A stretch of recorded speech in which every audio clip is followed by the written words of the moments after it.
All right, because you see this, all this stuff right here, essentially it's worthless right now because you see where it's sitting. So yeah, anyway.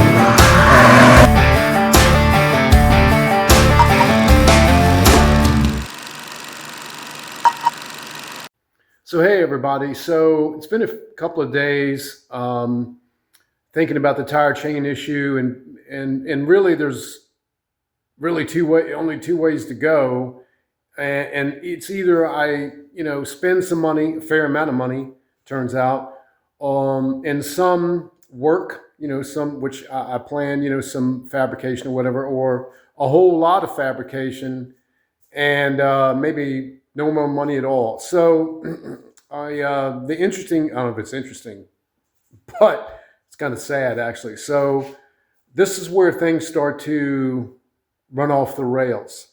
And so I tried to contact the manufacturer, the seller of these chains. And man, that's where everything just starts to run off the rails. And so much so that I think that basically it's going to have its own video. I mean, it's that bad. Or I guess if you're eating popcorn watching this, that good. I don't know. But to see my face, not so much. So so what I'm going to do is there's enough information and kind of drama that it really needs its own video. And I want to be very clear here. I'm not into making my channel. It's not about negativity at all. But when something goes wrong and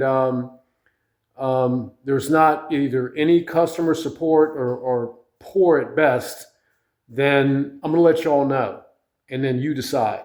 Anyway, so I'm not going to really give it away because I'm I'm still deciding, on the other end what I'm going to do. So anyway, that's going to be a separate video, and I'm going to show you what happened, be real brief and positive about it, and then move on. In any case, look for a video in this. I've got some other things coming out, so it might be a little while, but it's going to be, y'all will find it interesting. Let's put it that way. All right. So on to the next thing.